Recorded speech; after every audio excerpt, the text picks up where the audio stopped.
ladies and gentlemen, we're here. Sorry we're a little bit late. I am Weenus. I'm joined this evening by Tom Makes. Tom, hello. Hello, Venus. I'm excited to see some of the plays that these teams are going to make this evening. Yeah, so am I. We are in Div D West, and we have a matchup of the home team in the blue corner, Fade2Black, and in the red corner on the right-hand side, we have Waiting on Cherry. So this should be a pretty exciting map. I think match, excuse me. We'll take a quick look at the map bans and picks, and then we'll hopefully get into game number one. So here we go. Also, thanks everybody for hanging out in chat. Dax, Born, Casey, Lethargic, Swing Time, thanks for being here. Okay, so we witnessed Fade2Black deciding that they wanted first map pick. They banned out Volskaya, Towers of Doom, Waiting on Cherry, banned out Braxis Holdout, and Tomb of the Spider Queen. And we are headed to Cursed Hollow for game number one. So, strap on in. Now, Cursed Hollow is one of my favorites. It's one of the first maps that they ever made. It's the first map you're even made to play. When you start playing online with other people, you'll have, I believe it's 5 or so games on Cursed Hollow. And it's because the objective is just so iconic and simple and straightforward. It's going to pop, you're going to fight, win or lose, action's going to happen on this map. Yeah, it's also a very large map. So, you know, sometimes you can see a large spread and you have like a little bit of a gap in the action because everyone's spread out soaking. But then everyone comes together and they all beat each other's faces in and try to get that channel. So, you know, a lot of expanding and contracting, and it's kind of fun to watch all those ganking opportunities and things that happen in the bushes. I think we have everybody in the lobby, so we should be good there. Tell me a little bit about yourself, Tom. Where you come from, where your HOTS history, or anything that you have to share, because as far as I know, you are new to NGS, and I'm glad to have you here, but we want to know just a little bit more about you. Well, I'm from Nova Scotia, Canada. I live in Toronto, Ontario at the moment. I've always had a fascination with sportscasters, but honestly, I've never really had the knowledge of a sport that I could even play along. But Heroes of the Storm, I have been playing since Alpha. I've played in Chair League, I've played in Heroes of the Dorm, and despite being a hard-struck silver, I do my best to play as many games a day as I can just because I love this game. Excellent. Most excellent. Yeah, I also sometimes cry in silver and celebrate in gold, but you know, it doesn't necessarily matter what your rank is as long as you're having fun playing the game. That's exactly right. And I find that I always play better with teammates who are having fun rather than those that spend a little too much of their focus complaining about what our other allies might be running around doing. It's a positive attitude that wins many a game, I think. That's true. Sometimes people, you know, think that the game is over and you're only, you know, 10 minutes in and there's still plenty of game to be had. Sometimes it is over, but sometimes, you know, if you just fight it out, you bide your time, play smart, there's a chance that you can come back and get that win. So it's never over till it's over, for sure. And Casey Court, thank you very much for the sub. I appreciate that, and Dax as well. We're gonna jump in. It's time for some Cursed Hollow action. All right, so this might be a bit cheesy of me, but my favorite part of the game is the draft. Watching the two teams try to outthink one another as they try to assemble their ideal picks while avoiding any pitfalls of counters the other team might throw in their way. Oh, and we're gonna have to remake. Because we have to have Waiting on Cherry. They gotta be the first band, first pick team. We'll get it. Round 2. It's always a little bit of a cluster trying to set up the lobby. And I have messed that up plenty of times, so no biggie. We'll just get everyone back in, and we'll go for round 2. So at the bottom of the custom game settings, we have first draft team set to coin toss, meaning it's random at the moment in-game, even though we've already decided. There we go. Yes, the lobby host has to select those settings and make sure that it's on the right team. But an easy thing to overlook, But that way it kind of balances, right? So you don't have someone picking the map and getting first hero pick at the same time. It seems a little bit unbalanced, so we try to split those up. And the winner of game 1 wins the game. The loser of game 2, they get to decide, or the loser of game 1 gets to decide what they want for game number 2. If they want map pick or if they want hero pick, they just automatically get to choose. So Personally, if I ever get that option, if I'm ever playing on a team, I am almost always going to choose the map, because heroes are flexible, but the map, if you know one objective that you just excel at. that's true. And a lot of teams have strategies for those maps, and they have a primary set of heroes that they want to use on the map. But sometimes, you can find a replacement. Like maybe you can't use Diablo there, but you can get by using Muradin or Diablo and still make it work. So I do like to replace my Diablo picks with Diablo. Sometimes, like maybe not Diablo himself, but maybe a Diablo hero. When you try to search for Diablo's name in the hero search bar, it just brings up all the heroes from Diablo, and Diablo is not the first one. It's very annoying. But yeah, That's why you need to search Lord of Terror. That's right. There you go. Yeah, I don't recommend trying to replace Diablo when it's banned with a Diablo. My mind is just set on Diablo. Maybe we're going to see some, maybe we're not. Okay. Oops, I missed it. Yeah, we are ready. Woo! Ready here. Whoop, is the lobby going? I think they may have started. Here we go. All right, we're going back in. Still Cursed Hollow. All right. On Waiting on Cherry, we have D. Cherrywood, the eponymous Cherry. We have Dax, Dith Punisher, Mr. Potato Head, and Discord. The entire Discord is on the side of Waiting on Cherry. On Fade... Go ahead. No, it's just a joke. Go finish up with this. Oh, okay. On the left-hand side, we have Fade2Black.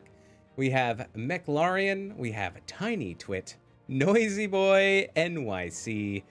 Shadow Vera, I'm going to go with. I think it's Shadow Vera. Hopefully I'm saying it right. And Acid Plague. Acid Plague, that sounds quite intense. But that is Fade2Black. This will be your home team in blue. And the first band's about to come out. And we are going to see an Orphea ban. Very good, very good.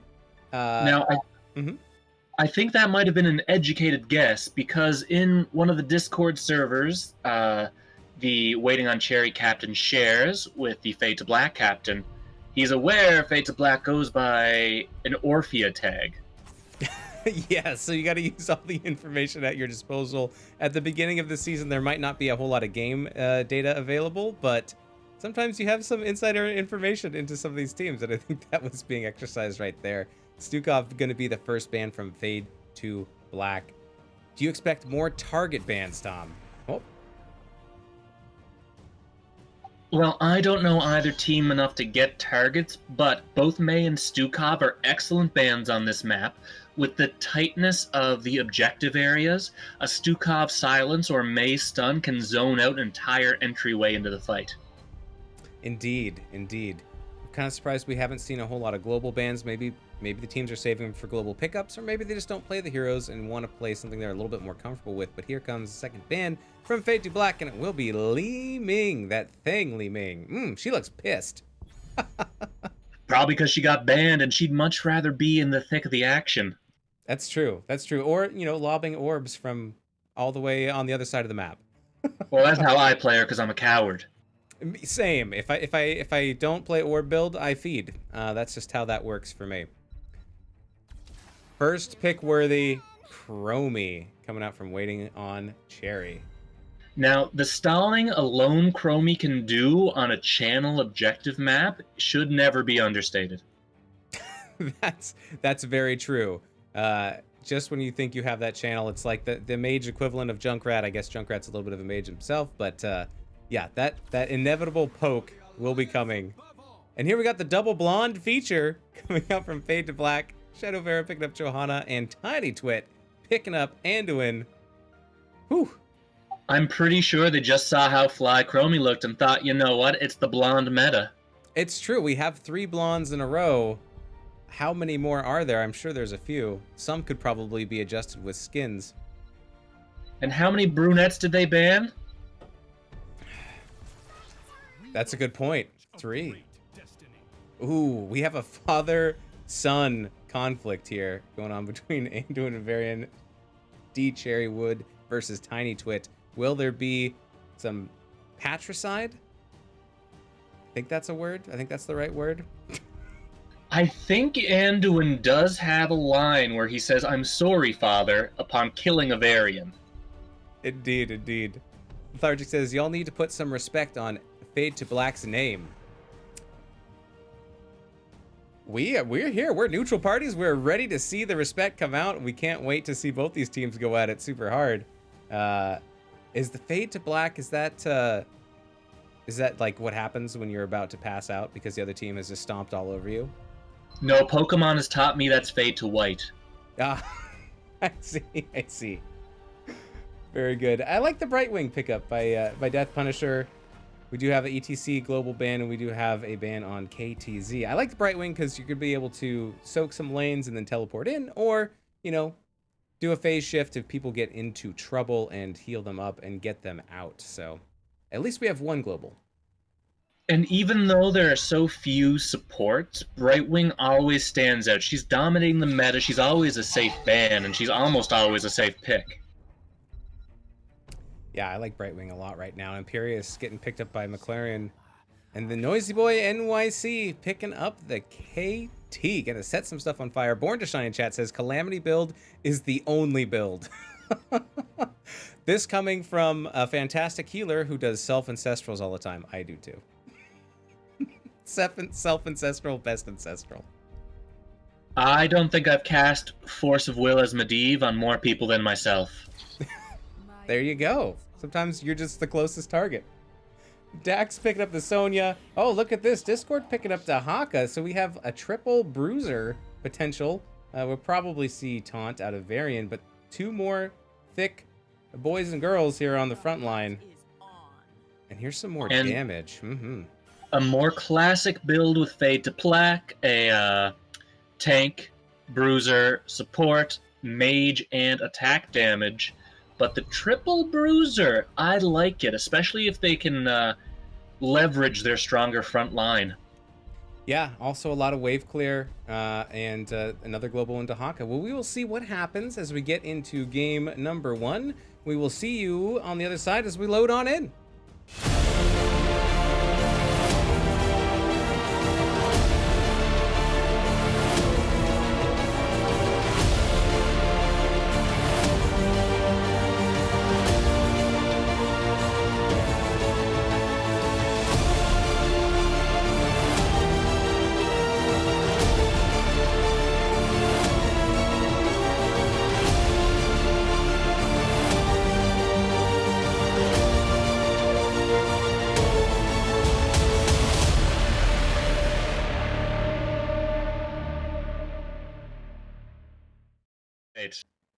Alrighty, so which comp do you like better in this lineup?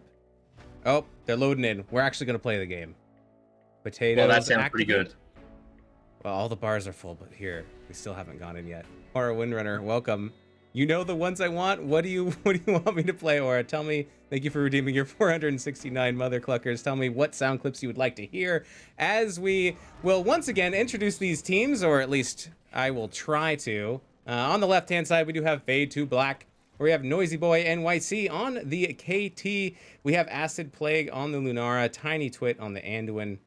Shadow Vera is going to be on the Johanna, and we have McLaren. It's going to be on the Imperious. What are we looking like on the right-hand side, Tom? Waiting on Cherry is boasting a triple bruiser line with D Cherrywood on Varian, Dax on Sonya, and Discord on Dahaka, with Brightwing and Chromie rounding out the roster, being played by Dith Punisher and Mr. Potato Head. All right, very good. The sound clip, I believe, is Aura talking about getting tickles. I just wanted to get a little tickled. Oh, and she wants the butt cheeks. All right, we'll play that too. I'm really good at getting those butt cheek clenches. Oh my goodness. All right, well, back to the game. Here we have a little bit of a bush party that doesn't quite go anywhere, but I like the idea. We already see Imperius going up top, and there is Discord to meet them. Are we looking at a 1-3-1, you think? Sorry, what was that? Oh, you think we're going to see a 1-3-1 for most of this game, or what do you expect? I think the way it's lined up, it looks pretty favorable for Fade2Black. So I think Sonya's going to get some help versus Lunara. And I think we're going to have to see Varian get his sword before he rotates anywhere. Absolutely. Becomes a real boy at 4. Yeah, that matchup between Sonya and Lunara, I don't think is very favorable for Sonya. Sonya is out of there. Mr. Potato Head swapping in. Maybe some camp pickups. As we do see Noisy Boy, NYC, and Shadow Vera, they are rotating. And they're going to pick up the start on their bruiser camp. And we see the same thing coming out from Waiting on Cherry. That's some lateral thinking on the part of our two teams here. The mid lane is going to be a hotbed of battle for the next little while, thanks to these two camps. Absolutely. All right. Who do you think wins this matchup between Imperius and Dahaka in the top hand lane? You know what? Neither. Dahaka could pull Imperius into the cannons, but otherwise they've both got enough self-heal and not great enough engage to really hurt one another. So they're just gonna soak the lanes, slap each other around a little bit, and maybe wait for their friends to rotate. But it's hard to gank either of those heroes too, so... It's mostly going to be someone rotating up to help take the lane and push Imperius back. I'd bet on a Sonya rotation before long. Look at that, Sonya's back at it, getting some camps. We have a little bit of a skirmish here in the mid. We have Mana Addict picked up on KT, so we will not be seeing Convection, unfortunately, but expected. Fade2Black with their 3-man in mid is actually winning the Merc game. They're going to be able to push up on the gate real early. And there is a nice lapse there onto D Cherrywood, taking some damage, going to be able to back up. But this camp still pushing forward, as you said, just now getting cleaned up. And here's a possible rotation Gankarino coming up from Fade2Black as they're headed to the top lane, where the tribute will be spawning in about 10 seconds.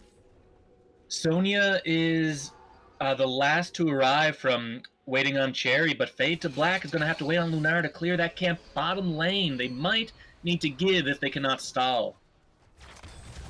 7's not quite online, but very close as far as XP goes. Shadow Vera doing a great job of protecting in the front, taking a lot of that damage, but here comes Dax flanking from behind, missing the spear though. A Sonya flank is a scary thing when you're playing mage. It definitely is. There's the yeet of faith coming out from Tiny Twit. Is going to be saving McLaurin for right now, and that is going to be the first objective going over to Waiting on Cherry. Need 3 though. You got to collect them all. Collect the set. Ooh, a nice spear coming out onto Death Punisher. I guess it's... Acid Plague makes it out. Very, very close. Oh my goodness. How much HP? 54. 54 HP. I'm glad... Looks like we're going to need to see an answer for Dahaka real soon bottom. I'm glad they didn't get killed because I would have totally missed it. Yeah, there's Discord hanging out in the bushes. 3-man push though, as Chromie's able to step up and get some siege damage in here onto the front wall of the mid fort. Sonya giving Imperius trouble up top. Her wave clear cannot be understated when she's in solo lane. Yeah, the self-sustain also so good. It's just Imperius, if he puts any real wave clear in, just runs out of mana. So you got to manage your mana. Which on some heroes is way easier said than others. Mm-hmm. Like KT, once you get 1,000 globes and you're doing Mana Addict. Yep. It's a little bit easier to manage your mana then. We do have 5 stacks coming in from once again the first time on Chromie, and here, waiting in the bush, is Cherrywood looking for an engage. There's the rewind. No, and they do get the kill there onto KT. Nice blow up comp. A little hesitation top lane as Sonya was unsure whether to go for clearing the camp or help on the objective. She settled in staying top, which might cost her team the curse. So far, it's still a 4v4 after getting that kill, and they are low on the side of Fade2Black, so they got to be careful as they step up here. And like you said earlier in the draft, Mr. Potato Head just wailing away on Chromie with that ultimate range, but death spawns are low, and the engage has begun again. But it's going to be Johanna and Imperius going down, and now it is a 3v4. Fade2Black, I think they need to fade back to base, try to get out of here. They've got to start making some plays against that Chromie, because as long as she's standing, they can't even sneak a curse. And look at that, 10's now online here for Waiting on Cherry as they go in to take this boss. We do have Shield Wall on Varian, Leap on Sonya. Oh, we got the Blink Keel on our little dragon friend. We have a Temporal Loop on our bigger dragon friend, who's still about the same size. And we have Isolation on Dahaka. Ooh. That is really tough. Well, it's good to see a team know they have the advantage and press it. A lot of times, a team will have their success sit on their laurels and squander it, but this boss, this push, this is what we like to see in the league.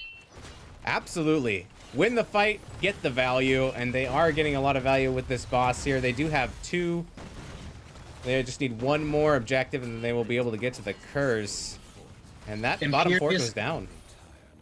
Imperius and Dahaka with their stand-up up top is possibly losing ground bottom. Yeah, now it just makes it even tougher. It's another lane that you have to soak down here in the bottom. We'll get, actually, this boss will continue to get a tiny bit more siege damage on the bottom keep. But here is the tribute spawning.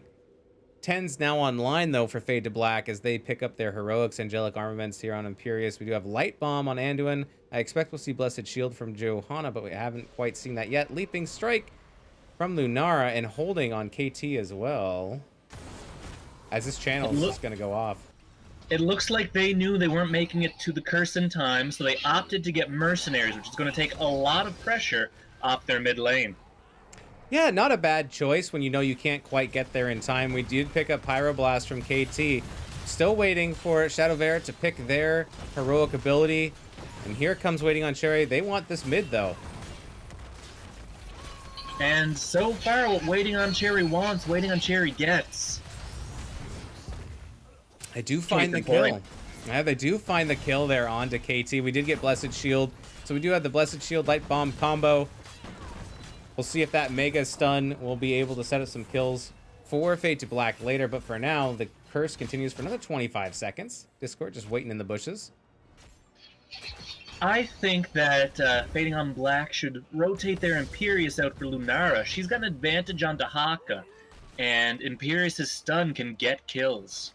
Oh, you might be right there, but here comes 3 members, now 4, now 5, onto Fade2Black's McLaren. It is a bad day to be top lane. There is armaments popped, but no gank. Here, going in for the spear, and here comes the light bomb, stunning quite a few. And going back in, taking a lot of damage. Cherrywood will go down. That's Johanna. McLaren, Imperius getting those spears, and now Discord is in a little bit of trouble, is rooted and is blown up. A nice play and a double kill coming out from Fade2Black at the end of that curse. Nice play, that's what they needed. Talking about taking advantage of the situation, it looks like we're getting another boss invasion. We have a few members here on the Bruiser camp, but then yeah, 5-man from Fade2Black. They said you took our boss the first time, now we're gonna take your boss. See how you like it. Is back up, he's on the way. Can they stop this? Boss is getting low. I don't think they want to go in there. They don't have any vision. Chromie spots it out a little bit, but ends up helping clear. But here they come. Oh, they are coming on in. There is the leap, and there is the engage. On scene. Ooh, it's close. So many flames on the point. Shadowvera getting very low. Down goes Johanna. McLaren's in trouble. Imperius goes down next. Tiny Twitch is taking too much damage. And there goes Anduin, and it is a boss save. And down goes Lunar. It's a quad kill for Waiting on Cherry. Nice boss save. Lunara had a good instinct. She went for Chromie during that fight. She went for the flank, but Brightwing has eyes in the back of her head. She teleported and bailed her little mage out of trouble. Oh my goodness. Also fighting down a talent tier there, not quite at 13. That made it tough for Fade2Black, but it was so close. Maybe one more second, and Fade2Black would have had that boss. So close there. On a map this size, you cannot undersell the level of soak a character like Dahaka can provide, while also still being there for the objective. Yeah, that global presence really strong on such a large map. And here is the channel, and it's going to be picked up here by Dax. Restarting the counter, back at 1. Another talent tier advantage is 16-13, favoring Waiting on Cherry. What do you think Fade2Black has to do to get back in this one? Well, that is the beautiful thing about Hawks. So, upon getting their 3 curses, as we know, Waiting on Cherry reset their curse counter. They're at 1 of 3. If they get this, it's 2 of 3. Fade2Black can take the time to give up ground and just like clean their lanes. They could start fighting for the objective next time if they really felt like it. Oh, here comes a boss invasion. Oh my goodness, they're going for it again. Sonya is nowhere nearby, but on the way, as well as KT, who is up in the top hand lane, and we're going to see another big brawl. Out comes the Yeet of Faith. This boss is sandwiched in the middle. No team wants to get too close. Flank is turned into a solo gank. Oh, and there it is. Down goes Imperius. There's some leaps coming out from Lunara, but Acid Plague gets polymorphed and goes down. Look at all this spreading flames, but it won't be enough to chain. And that's a 2 for none going over to Waiting on Cherry as they are going to take this boss. So for our viewers, if you want to pull an excellent flank, you need to wait for your main force to be engaged. If you don't, you're getting collapsed on with no allies near to help you. My goodness. And a lot of damage coming out from Lunar, but then everyone turned from Waiting on Cherry, and that was that. Boss picked on up. Dahaka is going to burrow on up to the top and grab this next tribute. Luckily for Fade2Black, they've still got one more tribute they can fight over. But it's looking rough. The map presence, the team fight, the everything. Wanting to defend that camp, Waiting on Cherry took the camp, and then in came the spells here from KT, but it just wasn't quite enough. You can't underestimate that Chromie, and the boss is still pushing. This should claim bottom keep. 17-6, well, about 18-15. Still looking for 16s for Fade2Black to try to get on that even talent tier. Are they going to try to push to end here?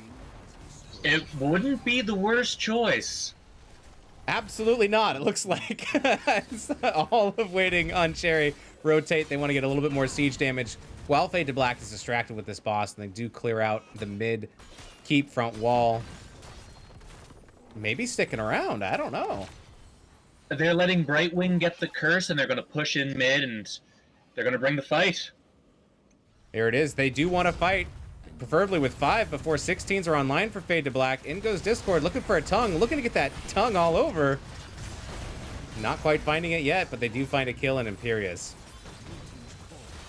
I feel like once Waiting on Cherry got their momentum, they just kept it rolling too much for Fade2Black to really keep up with. Oh my goodness, that 4-man light bomb stun though was great. Oh, Acid Plague almost saved by a tiny twit, but not fast enough. And this mid keep will be going down as the curse is active, and it will be active for another 30 seconds, shutting down these well, the last remaining keep up here. But this is the push to end. Core isn't dead yet, but it's not looking great. Going down to 20. Here comes the defense, but it might be too late, and it is game 1 going over to Waiting on Cherry. GG's well played. Whew. 2 kills to 15. Fade2Black was having a rough time. Dahaka with 11,000 experience soaked. No one else even breaking 9,000 in the game. It's over 9,000. Yeah, my goodness. Whew. Yeah, Dahaka really soaking up the XP there. It was a good showing by both our teams. Kale Thos, he put out the numbers he needed. Lunara, she was able to get those flanks. In fact, it looks like Fade2Black overall did more damage to Waiting on Cherry. Waiting on Cherry was just able to get that effective damage to finish the kills. Yeah, just picking a target, concentrating firepower, and blowing them up, taking them out of the fight. But yeah, that was the map picked by Cursed Hollow. It's going to be thrown back to Fade2Black if they want first hero pick or map pick for game number 2. We'll have to wait and hear from them. There was some great action though by Anduin as well, with some light bombs, Tiny Twit getting some excellent light bombs in there, and some good yanks as well, pulling people out of trouble. But with that long cooldown, you can't pull everybody all the time. Same thing with Brightwing, I think, for Waiting on Cherry. Got some excellent blink heals in there, and some excellent shifts to heal people up. I caught more than one polymorph that saved a life. And ended a few others. That's very true. We had an aggressive showing from all involved on Waiting on Cherry. If you were on Fade2Black and you had to ban one hero that Waiting on Cherry is showing now, what would you ban? Without knowing the map, I suppose. Well, that's a tough one. They all provided pressure in their own way, but that Dahaka had a lot of value. Yeah, it's hard to pick. I'm not sure. I think I might ban out the Chromie, but that might just be me getting sucked into the stats. If it was a big map, I'd ban Dahaka. I play a lot of map control, a lot of macro heroes, The Lost Vikings, Medivh, Azmodan, and when you're dealing with someone who can completely negate your XP lead, your push lead, there's little you can do to really grab back that advantage. And if you already are behind on push and soak, a character like Dahaka, someone who can read the map like that player just did, I don't know, man. Yeah. It's tough. It's really, really tough to try to figure out what you want to do there, especially if you have like even a 2-lane map. If Dahaka can hold their own, and then at any time they can join in on the 5-man. LDAP TV says Chromie. That would be their pick to ban on out. Forgot to ask. And if you could ban one hero from Fade2Black that they played, what would you ban from them? I think for me, that Lunara would have given the heroes I play a lot of trouble. She was good on the flanks, good at coming in and disrupting things. It was mostly the influence of Brightwing, who was able to drive her off with polymorphs and the healing to negate her damage over time. And you can't always count on your healer being around to babysit you. That's true. That's true. Yeah, Lunara had some really good flanks there. It's LDAP. All right. Thank you very much, LDAP, and thank you for the follow. I appreciate it. Thanks everybody for hanging out in chat. Not Imperious. It says LDAP.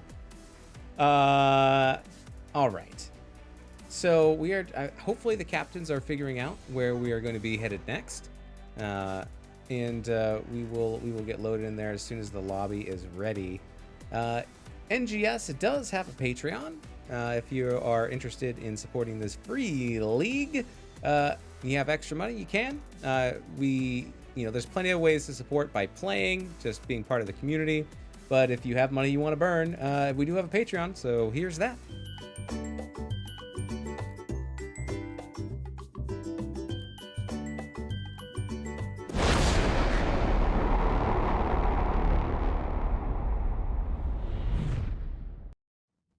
Okay.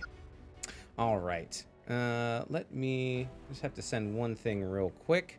Why don't you tell us, Tom, what map you would like to see next and why? I mean, did we already play your favorite map? Is that where we already landed? My favorite map has actually been banned, Towers of Doom. I don't think any map really captures what Here's the Storm is all about compared to other MOBAs quite like Towers. It's the most unique, and the way it works is even if you're down to 1, if you've got only 1 tick on your cores box, some sneaky Asmodan or Zagara, they can't just swoop in and take it out. You've got to fight for every inch on that map, and the comebacks are legendary. Yes, that is true. That's the comeback map for sure. I'm gonna try sending this again. Okay, that one actually made a link. All right, so there is the stream. I've sent that on over. So I think I'm gonna message the captains and see if we know where we're going yet.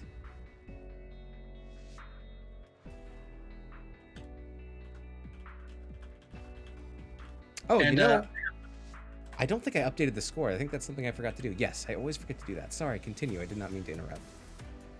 Well, I was going to ask, what map do you want to see? What map, when you were in draft yourself, are you just tickled pink to realize you're drafting into?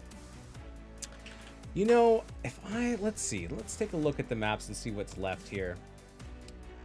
I do like Volskaya, and that one's taken out. I want to see Alterac Pass. I like Alterac Pass. It's a little bit snowbally, and in the snow, of course, with those boss plays, but I do like Alterac Pass. I also, let's see. Well, they banned out Spider Butts and Braxis, so we can't have any fun there.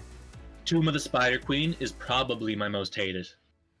You know, I have a love-hate relationship. Like, I like the map, but I'm not very good at it, so that's what that's all about. But I don't know. I would say I would like to see Alterac Pass or BOE. That's where I'd like to go. I like Alterac Pass. I think the team fights are more dynamic because you don't have to split your focus between attacking the Immortal and going after the enemy team. You need to go after the enemy team because, much like Cursed Hollow, it's a channel. Oh my goodness. I think we have a pick here. Yes, we do. We are going to Dragonshire. Excellent. I'm just going to double check and see who picked the map. And then we will add that into our information. It looks like it's probably picked by Fade2Black as Team 2 is selected. Now, Dragonshire, this is another alpha map that has a unique distinction among the Heroes of the Storm maps in that the objective has changed from the alpha based on lore reasons, a story that happened during the game's lifespan. Good to know. Good to know.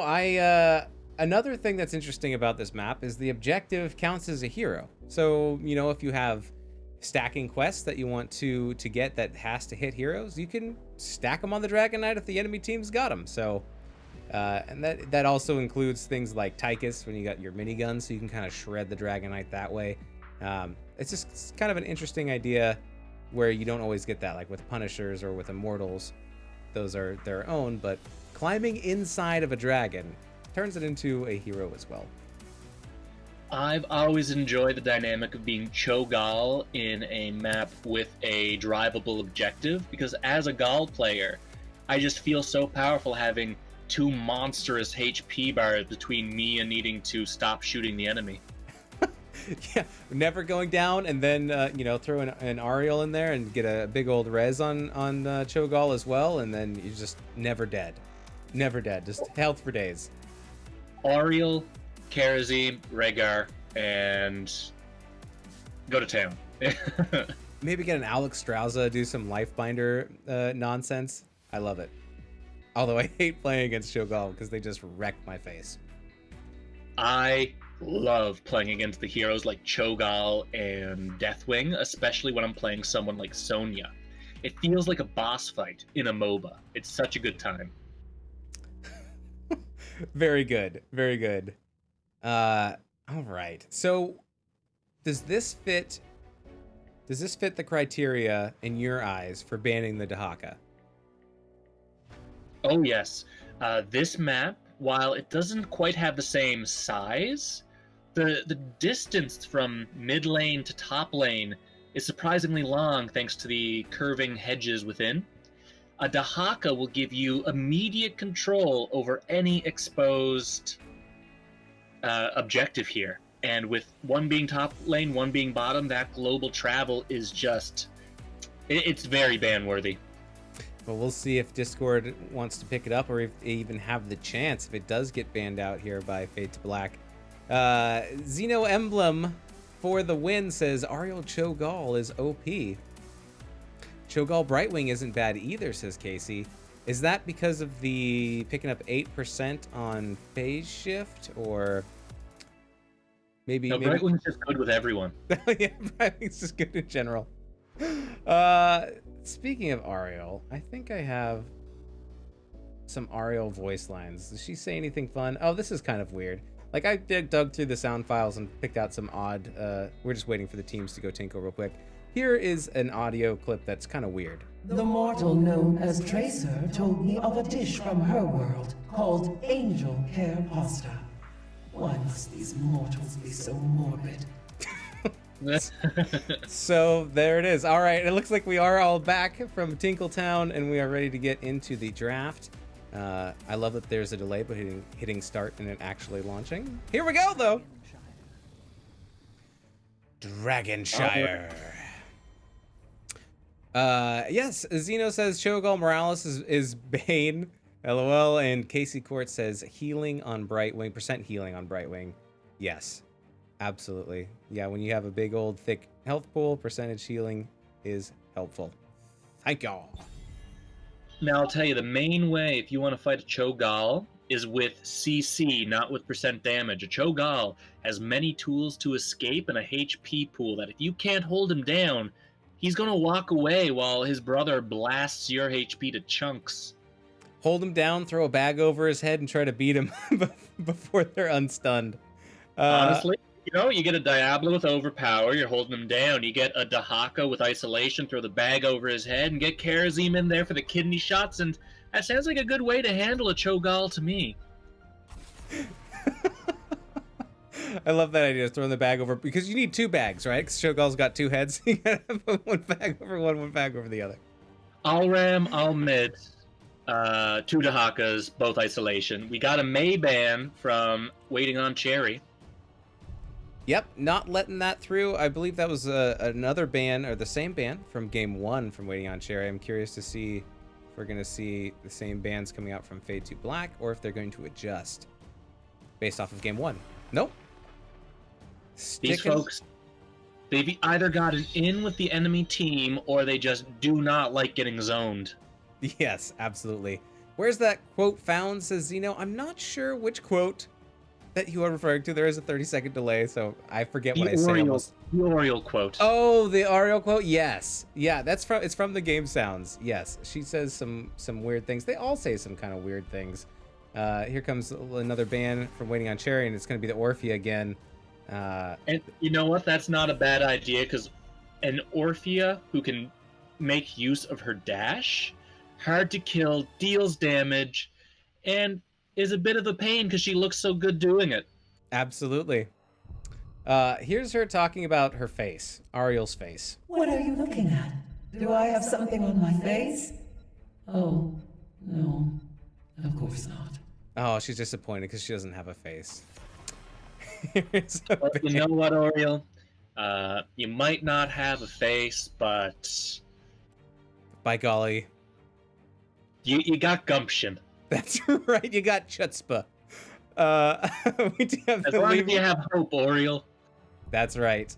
And maybe an Aegis. We do have a ban on Li Ming, and we're going to first pick town, Waiting on Cherry. Once again, going with the Chromie. So much value in the Chromie last game, and the slowing zone ability on this map can be very useful for 10s, or in Chromie's case, I think it's 8 now? Oh my goodness. Sorry, I got distracted. Casey in chat saying, tell him to go to his room and make him rub your feet. Wins every time against Cho'Gall. It's like the little ladies in the nail salon that give the best feet rubs. Oh, look at this. We do see a steal. Brightwing getting picked up by Shadow Vera and Diablo. McLaren. Now, Diablo is my main tank. On this map, a Diablo solo lane can hold off against 3 or so people in the objective. With the pillar in the middle and the giant U-shaped wall, a Diablo can grab you, push you into the wall, and hold you there. So we're gonna have to see if they have any answers for this monstrous tank. Yeah, wall bangs aplenty down there on those channel points. We do see D Cherrywood picking up the variant, and we have Death Punisher or Death. I think they're okay if I call him Death Punisher, but maybe I should be safe and say Death Punisher. Pick up the Tyrande. Casey Court says, "Weenus, I hear that you are a bad, bad man." Oh, that's one of my favorite Tychus lines. I am a bad, bad man. I think that's funny. I think basically anything Tychus has ever been involved in is brilliant. The StarCraft 2 campaign, he's one of the most memorable characters. And even the novels he's in, I've read a few, and by a few I mean one. And he is an excellent character on the written page. There's an audio file. I don't have it, but I've heard it. And it's he's smoking a cigar and he drops it in his suit. And he just starts swearing and gets censored a whole bunch. Yeah, it's if you click on him too many times during the StarCraft 2 campaign. Very good. KTZ getting banned out, and Malthiel. There's someone without a face. Malthiel, sorry. Well, Dahaka's still on the table. I can't imagine he'll be on the table for long. I predicted Dahaka pick. He's a solid bruiser. Do you think Fade2Black might try and steal it? Nope. Now, a Leoric early pick is interesting because he gets most of his value from high HP targets, and as it stands, Waiting on Cherry isn't exactly a beefy team. Yeah, I think that Malthiel ban was to help support Noisy Boy on Leoric. Malthiel, I think, is pretty strong with a low health pool and a lot of life suck possibilities there. So we still need that bruiser from Waiting on Cherry. We are seeing a last pick with Fade2Black. They've banned Mouth. They've chosen Leoric. I think there's room for a Deathwing. You know, so we're seeing almost the same draft from Waiting on Cherry. We're just swapping out Tyrande and Brightwing, because Brightwing was stolen here by Fade2Black or picked, first. Going triple bruiser or tank and double bruiser, big thick front line. You think we're going to see Deathwing from Fade2Black? I think we might. Could be. No, very different. Tassadar, all right, getting some wave clear and getting some mage damage in.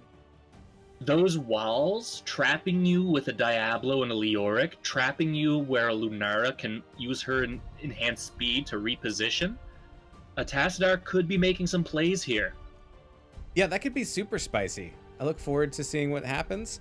We will get into it. Game number 2. Right after this, we will see you on the other side. Stay tuned.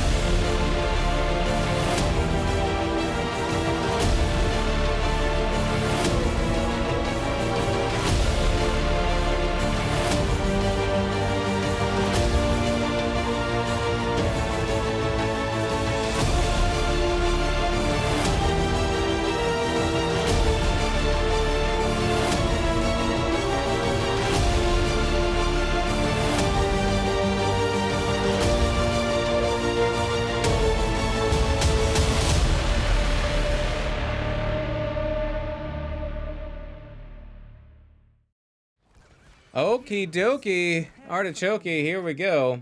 Game number 2. I'm going to start on the right-hand side, if you don't mind. On the right-hand side, we have Waiting on Cherry. Oh my goodness. Look at this. Look at this, what's going on here. Oh my goodness. D Cherrywood going to be playing that Varian. We have Mr. Potato Head on the Chromie. We have Death Punisher on the Tyrande. We have Dax on Sonya. And we have Discord on the Dahaka. The Dahaka. What are we looking like on the left side? Tom? Well, Weenus, we've got Fade2Black repping a pretty scary team, in my opinion. Tassadar, played by McLarian. Diablo by Tiny Twit. Leoric by Noisy Boy, New York City. And Brightwing, represented by Shadow Vera, Lunara with Acid Plague, and a team fight. Oh my goodness. Getting off that Leoric trait early. Just really setting up that ambush in the bushes. This map is all about the bushes, this green triangle of death here. But this time, getting a little bit of a hand there on Dax. Tiny Twit puts out some damage onto Sonya. Oof, excitement already. One kill already within a minute. Now, this is a map you want to keep your eye on Dahaka's talent pool because it's very easy to tech into Brush Stock. Nice. Out comes the force wall and the bang there from Diablo, almost taking out Dax. That was very well played. I'm surprised that Dax survived. That was super close to getting a counter kill there. Sonya took her tough as nails out 1 every 16 seconds, gain 60 physical armor against the next hero basic attack. 3 stacks of that, and they recharge 200% faster when she uses an ability and has a movement speed bonus. So a Sonya on the move is pretty hard to kill. Constant armor all the time. It's like taking that armored car with you. One for the road. We do have the channels up, and they are both channeled right now for Fade2Black if they can get to the middle, but it's being currently protected here by Waiting on Cherry. We have D Cherrywood, Death Punisher, and Mr. Potato Head, making sure that that does not turn into a Death Knight right away. Leoric and Dahaka fighting over top. Lunara, Sonya fighting over bottom with a Merc camp. The longer this fight goes on, the more bottom lane might get pushed. Absolutely. Once again, it's going to be the Lunara starting off against the Sonya, which I think is, you know, going to be favoring Lunara a little bit as long as they can stay away and out of range of that Sonya. 1 chain, 1 W, and a Sonya can drop half Lunara's health. I don't know which side of this engage I'd rather be on. Well, it's going to be Sonya heading mid, so right now Acid Plague is going to be able to clear up this camp, but is going to get engaged on. There's the taunt from Cherrywood, and down goes Lunara. That blow up so brutal. And now we're going to be able to secure this bottom channel point for Waiting on Cherry as the siege camp is picked up by Fade2Black. Now, Leoric up top, he could handle Sonya or Dahaka, but the two of them together, I think they're going to be too much. A little too much CC, a little too much damage for him to heal through. Yeah, that's a three-way that's not going to turn out all that great. But maybe that means that we can get some progress down in the bottom with a 3v. Yeah, it's going to be a 3v. Maybe a 4v. Here comes a 4v3, but they got to get on that point as Sonya is channeling, is left alone, and this first Dragon Knight will go over to Waiting on Cherry. So just hearing you say the words Dragon Knight out loud has made me realize that's probably where they got the name for the Pokemon. Could be. Oh my goodness, Lunara does go down once again. Did Dragon Knight come out first, or did this map? Well, I feel like definitely the Pokemon came first, but I'm not discounting the idea that some of the designers were time travelers. That's true. That's very true. Diablo does go down, has 42 souls, needs to get a couple more, be a little chonky as this Dragon Knight is pounding this bottom fort. Taking down the wall, down go the towers, looking for a little bit more. But there's not much health left. To redeem herself. Nice stun onto McLaurin, and here comes a big old boop, and that is a killer boot. Sonya getting the kill there. The big problem with Tassadar Wall on this map is the Dragon Knight. It's not there for the Dragon Knight as far as they're concerned. Just running right through the wall like the oh yeah punch guy. Yeah. Are we avoiding branding, or do you really just not know? I would say, Kool-Aid, looking for a sponsor. If you feel like that this is the content you want. My brain did fart for a second. Here comes the stun follow-up from Toronto. Tiny Twit is going to get pulled back by Chromie, stuck in between an army there of Waiting on Cherry, and they go down. Dax getting low, though, looking for a counter kill. Down to 40, 35, and down to 0. They get the counter kill. Fade2Black picking off Sonya. 1 for 1. Now, this is the kind of trade I like to see. When both teams go in, they both get their noses bloody, they break off to try to reclaim some semblance of map control as the adrenaline drains out of them. My goodness. Yeah, that was an exciting fight. We do have an experience lead here for Waiting on Cherry as they are closer to 10. They have about a level lead, maybe a little bit less. 5 kills up, that experience lead will grow to be substantial. Here comes Fade2Black. Transitioning through the mid, going down to bottom. Try to clean up this siege camp down here, I believe. Chromie has her ult. Thanks to her trait, she gets her abilities early, and she is looking to rewind Lunara, it looks like. Temporal loop. still available for use, but it's a 2v4, so I think they're just trying to get a little poke damage in here as we have Sonya cleaning up that bruiser camp, but we do have the shrines active in 15 seconds. Now, Leoric is pushing in top lane with his own camp, but he's going to be engaging red team's camp against the cannons. Yeah, that camp will go down, and instead is going to back on up and start securing this top channel. Top shrine getting channeled here, but in the bottom, it is controlled by Waiting on Cherry, so we will have we'll just have to wait and hold. It looks like Tassadar is going to secure middle and get that necessary soak for their 10s. Now 10's online for both teams. Ooh, but only one team used them in time. Down goes Brightwing once again, falling victim to that temporal loop. So brutal. Slowing Sands is great, but if you can use it on squishy targets, you can blow them up. And that's going to be APOC coming out, but it's too late. Black Hole coming out too. Diablo goes down. Mr. Potato Head having to back off a little bit. I don't play as much Chromie as I think I should, because looking at the cooldown on Temporal Loop, that's just scary. They're so low. Can we get a collapse from Fade2Black? They have 3. It's a 3v3, but they don't have a tanky boy down there.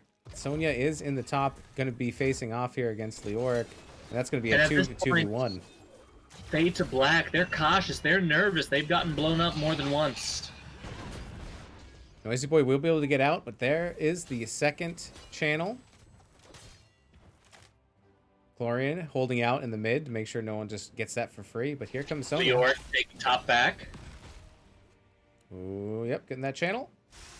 Oh, Dax not quite being able to get that, but we do have an engagement down here in the bottom. Here comes the loop. And Lunara hammering the flanks, hammering the squishes as much as she can, but she just can't keep up with the healing. Here comes a big taunt onto Brightwing, and that will be enough. A follow-up stun from Death Punisher. That's such a brutal combo. You get the taunt, you get the stun. Chromie has a couple seconds just to line up. I'm seeing a pattern here with Waiting on Cherry's ult selection. They've got taunt from Varian, isolate someone. Sonya has leap, jumps onto a single target. Chromie, temporal loop, again a single target isolation tool. Dahaka, literally with a talent called isolation. And Tyrande has that AoE damage that helps guide them to strong team fights.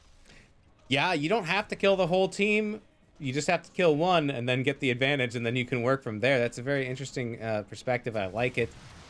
Blowing up, once again, like we saw, less damage in game number 1, but choosing a target to blow up. A nice flip there by Tiny Twit as D Cherrywood is in trouble, is taking a whole lot of damage. Gonna pop the protect and survive. Wow. Did not think they'd make it out of there. One of the interactions that made me fall in love with Heroes of the Storm over Heroes of New Earth, League of Legends, and Dota 2 is Diablo flipping people over his gate into the keep, and so often that will result in a kill, and it just feels so good. It really does. The displacement value from Diablo can feel real good. Down talent tier just for a couple more seconds here. Looking for 13s for Fade2Black. Big old boop onto Diablo. Dragon Knight is about to expire. It only has 17% health left. But not without getting absolute value. You see, I think Fade2Black ought to relocate their Leoric to fight the Dragon Knight. He chomps away at big characters, and like you mentioned before, Dragon Knight is a healer, or is a hero, and he is vulnerable to that percent damage. Oh, that's a very smart point. I didn't think about. Yeah, that might be something they want to do, and then but you also can't. You know, you got to get that soak however you can. Maybe you alternate somebody else up there. Interesting. Lunara has an advantage over Dahaka she doesn't have versus Sonya, because Sonya's got a built-in move speed. Dahaka, on the other hand, he telegraphs when he's coming in for his drag attack. Indeed. Bruiser camp going to be picked up here by Waiting on Cherry. They will not be waiting for that camp any longer. Bruiser camp getting picked up here by Fade2Black. Maybe that'll help Leoric and a little bit of push up there. But there's mounting pressure down here in the bottom lane. Fade2Black has to deal with both these camps pushing together. and Talontier advantage resting with waiting on Cherry. If they choose to push with it. At this point, Soak isn't what they need. So Heroes of the Storm has an incredible comeback mechanic where if you are lagging behind in levels, if you can get 1 or 2 picks, that is worth so much experience in the late game. Indeed. And the follow-up. Oh, Discord in trouble. Will go down. Here comes 3 members, though, from waiting on Cherry. They're trying to get a pick here on Noisy Boy. I don't think it's going to happen. Spooky walk on out, but right into his stun. Here comes the loop. March of the Black King. Unstoppable on that March of the Black King. Excellent use of it. That probably saved Noisy Boy's life. And looking to re-engage 2v3, or at least stand their ground for a minute. Nice play by Noisy Boy. A Brightwing and a Leoric could sit in lane for days. There are just some heroes that combo so well together. They can hold the line against 2 or sometimes 3 above their number, you know? Yeah. Yep. Especially with Brightwing being able to jump around. Here comes the taunt onto Noisy Boy. Is gonna spooky walk on out. Will they survive again? And there is Mr. Potato Head's shots getting blocked there. Not quite 5 connecting. seconds on the temporal loop. Noisy Boy cut it close to destiny right there. Indeed, but this is so much pressure up in the top lane. This fort is gone. Sonya leaping away in the mid to get out of that gank, but here comes a 3-man attempt to try to get Discord flipping, popping the Noisy stasis. Boy holding mid. Ooh. Discord getting out, but look, Fade2Black, they get the bottom channel and they keep this merry-go-round rolling.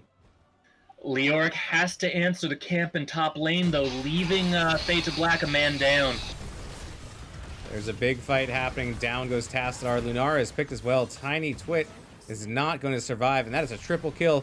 Going on out over to waiting on Cherry, and this will pretty much be a channel, I believe, of the Dragon Knight. They want more. They want 4. Here comes the no! Nice blink by Shadow Vera getting away. Leoric's heading top. He's going to secure that point before they can switch bottom around. Nice. That'll buy them a little bit more time. With 2 forts down, Fade2Black is on the back foot, also 2 levels down. Where do you think they go from here? What do you think their avenue should be?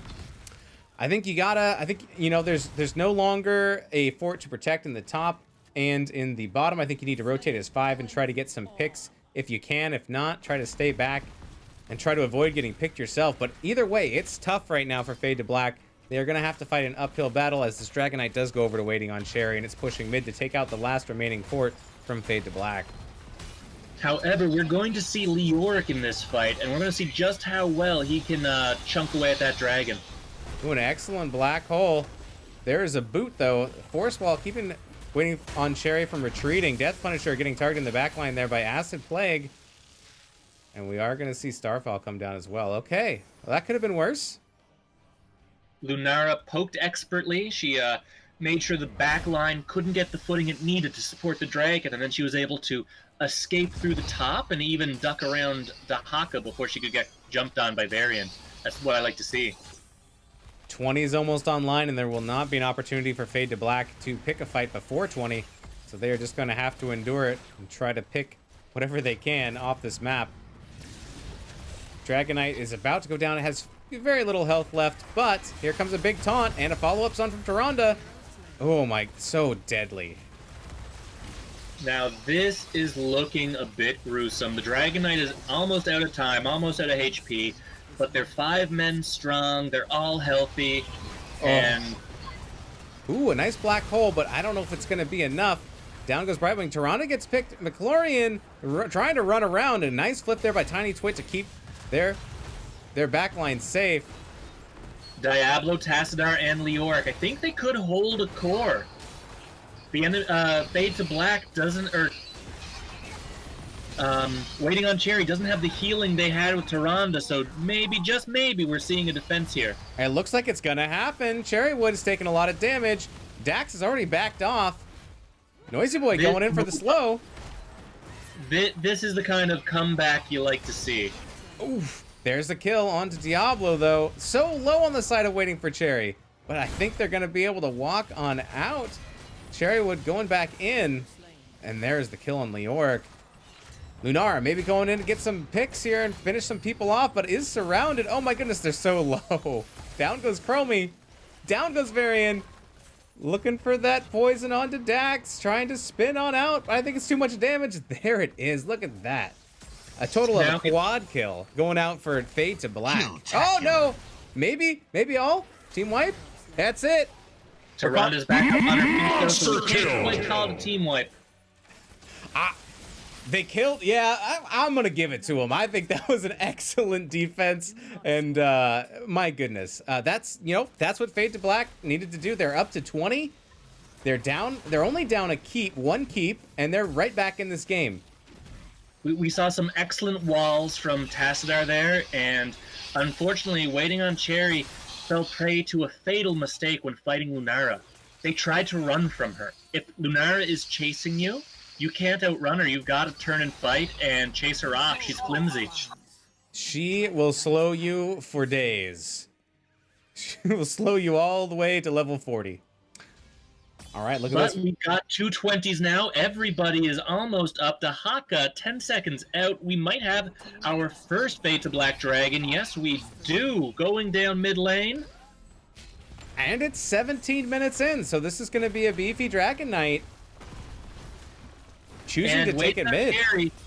They went with a strategy they know works. They know these heroes. They play these heroes. They're a well-oiled machine, as we can tell. But none of these heroes are especially potent at fighting a Dragon Knight. This is true. APOC was used there. It is down. There is a blow-up onto Leoric. There's a boop onto Varian. So Varian is out of this fight. Here's the chase, though. Dax getting flipped by Tiny Twit. Hey, out comes the black hole, possibly for a disengage. Isolation on Tassadar, preventing that high magic damage they need. Shadow Vera trying to get out. Here comes Starfall, but I think the remaining 4 members are going to be able to back up. That staggered retreat was rough, but they made it. They're all alive. 14 seconds until Leoric is back, and that's never actually the case. He speeds up his death timer, as many of our viewers will know. That's right. Sucking the life when he's alive and when he's dead. Or I guess he's always dead. I'm not sure how that works exactly. Sucks the life right out of the room like I do. Very good. Like we're going to see some rotations to clean the map while Waiting on Cherry grabs camps and really establishes the lane pressure they've already put into the fight. But with that mid fort down, they've lost a lot of the strength they once had mid. Indeed, and that also clears up even more of a hard rotation into the bottom lane, which could be a potential win lane here for Fade2Black. They can get the next dragon. They are going to pick up this bruiser camp and continue keeping that lane pushed out because they're missing their keep in the bottom lane. They want to make sure that that pressure remains pushing so they don't have to clean it all the time. If you're playing in Storm League and you ever find yourself in a situation like Fade2Black finds themselves, try to clear out the catapults. You've got to be many places on the map, so you can't waste the time clearing the entire wave. But catapults are the big pushers. They're the ones that'll do the damage to your buildings. Clearing them will keep you safe for a little bit longer. Look at both these teams. Both these teams were hiding in bushes, waiting for the enemy team to rotate through. It's like the world's most lethal game of peekaboo. That's right. Pikachu, peekaboo. Camp is started. Here comes Fade2Black. Let's see if they can get a setup going. We got 5 with Fade2Black bottom, and Waiting on Cherry is separate. Is Dahaka going to warp in?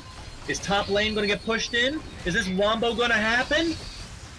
Getting low, and it's going to be Lunar who goes down. Shadow Vera is going to be able to escape. Here comes the loop. Noisy Boy is in trouble. Can't quite spooky walk out far enough. Dax is going 1v3 in the back line. I guess with Diablo, it's not entirely back line, but that is going to be a 2 for none favoring Waiting on Cherry. Nice double kill there. And during that fight, top lost its gate, and it's already halfway dead. I'm not sure a timely intervention will be enough to save it. It looks like they are down to their last keep. There it goes. There she blows. We do have Discord going up to the top to get that channel going. And here in the middle, it's going to be Dax. Noisy Boy will not be able to spawn in time, and this will be a 21-minute Dragon Knight. Bottom and top are open. And it looks like Waiting on Cherry is going to start down bottom. With only keep mid and 52% on the core, it's looking grim, but I will never count any team out until the core goes down, and we do have a 5-man respawn now. Now is the time, and this is where it's at. Down comes Starfall. Here comes Tiny Twit trying to get some disruption in the back. Noisy Boy taking a lot of damage, but still trying to zone out the rest of Waiting on Cherry. Down goes Diablo there. Out comes the black hole. The core is dropping. It is down to 16%. Varian gets killed, but that will be it. Dragonite just too strong. GG's, well played. Waiting on Cherry. So we see here what happens when one team practices their heroes and one team picks for the map. Both strategies, fantastic. Depending on the situation, it could be exactly what you need either way, but sometimes a well-oiled machine, it's just the way you want to go. Yeah, once again, picking, almost the same comp, Waiting on Cherry. I'm just going to adjust the score real quick. There we go. I think. Check. Yep. Picking a very similar comp. The Varian, the Sonya, the Chromie, the Dahaka, all the same. A lot of heroes that have either they're chonky because they're bruisers, or they have some escapes with stuns or with time traps. A little bit of protection there to where they don't have to necessarily babysit one hero all the time. That's just a tough comp. That blow up is insane because you get the taunt and you get damage, and then you get the stun from Tyrande, you get damage, and then you get looped by Chromie, and you've been CC'd 3 times in a row. Your health pool just cannot withstand. Brutal. But well played by both teams. Some amazing defense there by Fade2Black at the end, where they turned that fight. That was great. So, great plays by both teams. Really an exciting series to watch.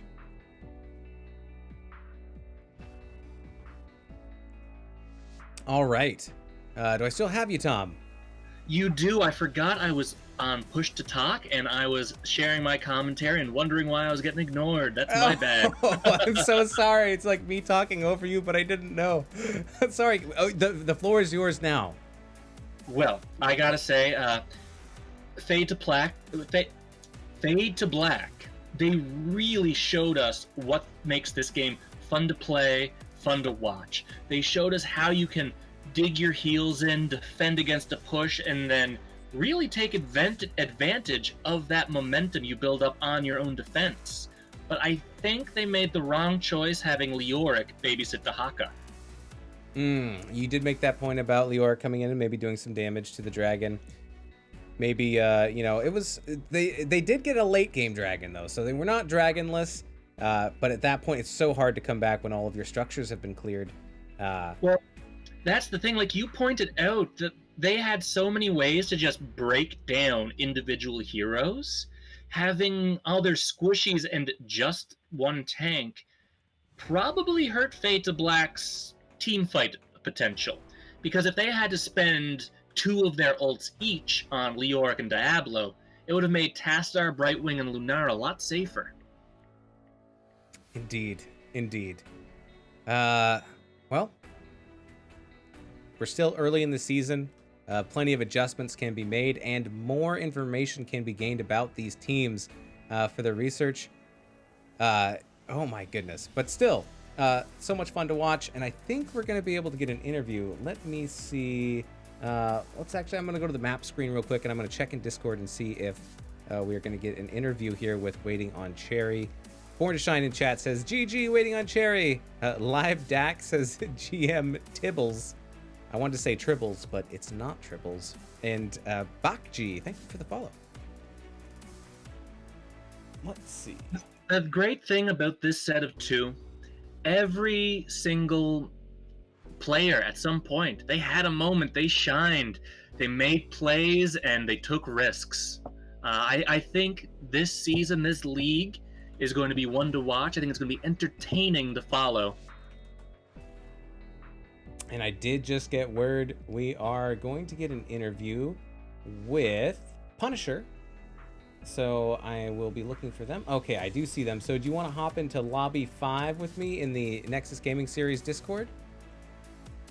You know what? I think I can be convinced to do that. Okay, let's go. 3, 2, 1, go. Oof. Hello, Death Punisher. It is Death Punisher, right? It is. Okay, good. I was like, if it's Death Punisher, and I've just been saying death the whole time, shame on me. Congratulations in the 2-0 domination for Waiting on Cherry. How you feeling? Good. Obviously, it's nice to come out with the wins. They were good games, and we definitely played well. So it's a nice feeling to kind of come out on the edge of that. Let me ask, your team comp, it was pretty consistent through your 2 games. Is that one you practiced with a lot?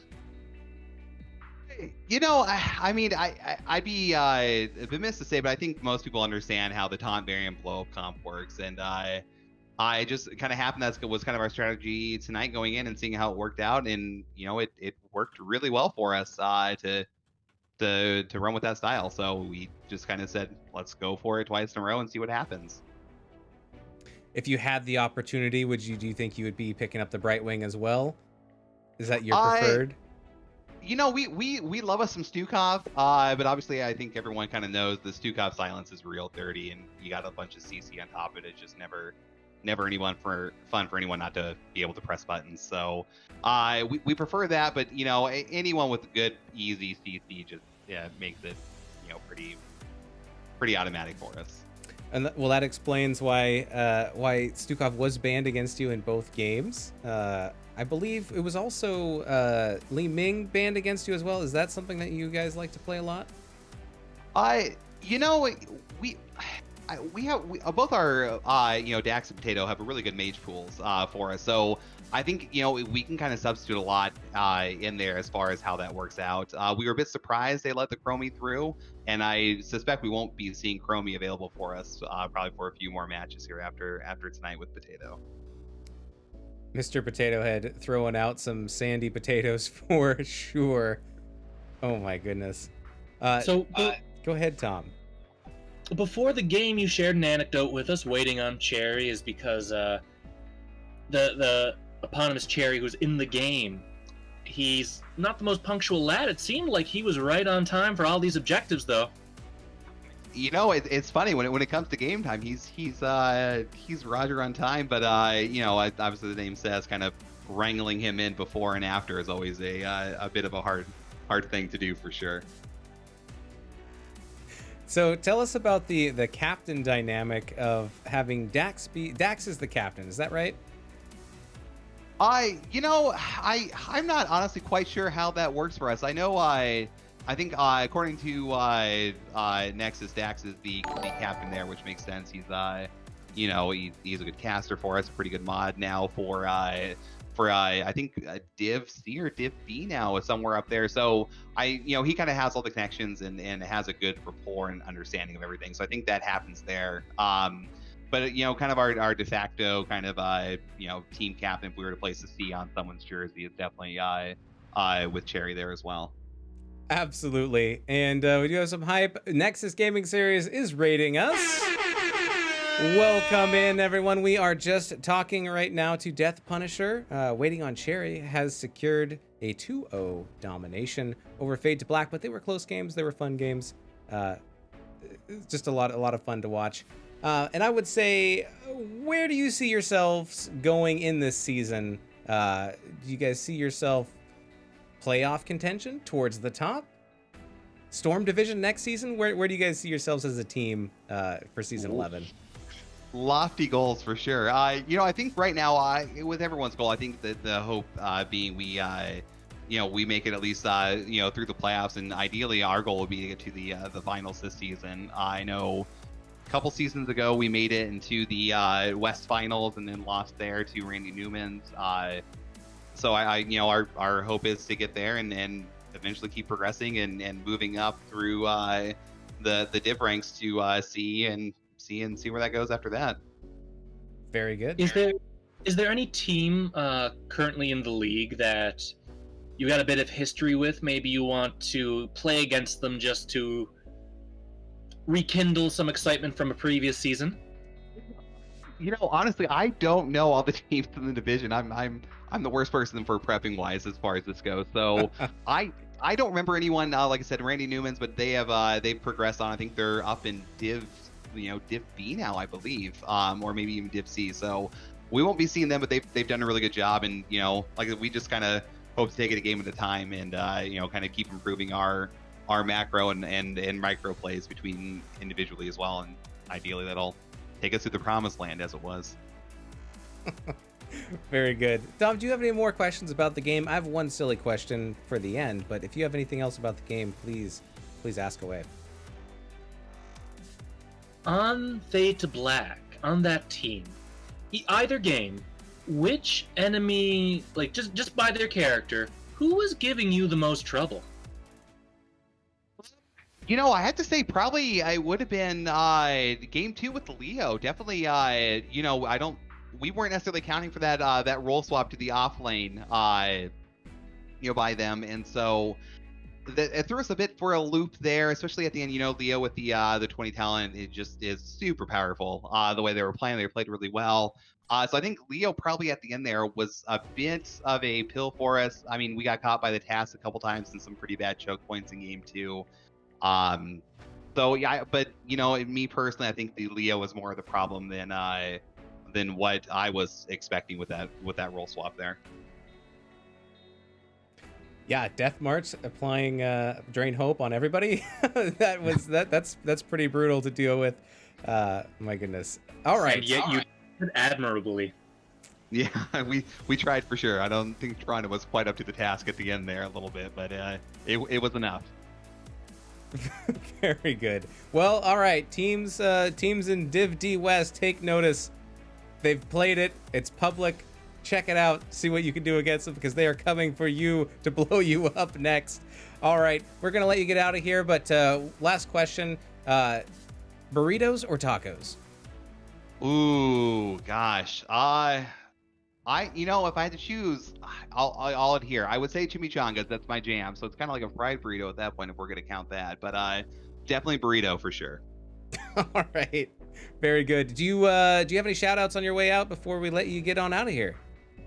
Yeah. So obviously, thanks to you guys for casting the game. It's always kind of fun to get that out there. And I know it's a lot of after hours work for you guys. So thanks for doing that for us here.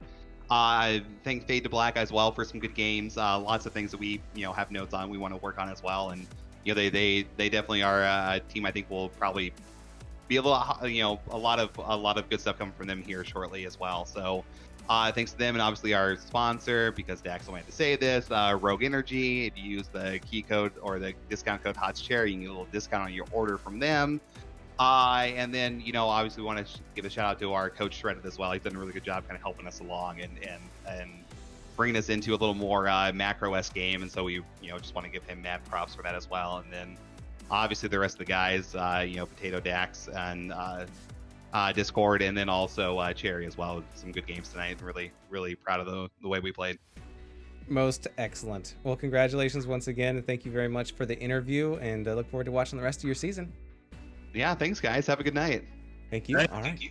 Adios. All right. I am going to call you back, Tom, and we are going to close on out, I believe. All right. We'll get that going. We'll get rid of the chickens. We do have a redemption.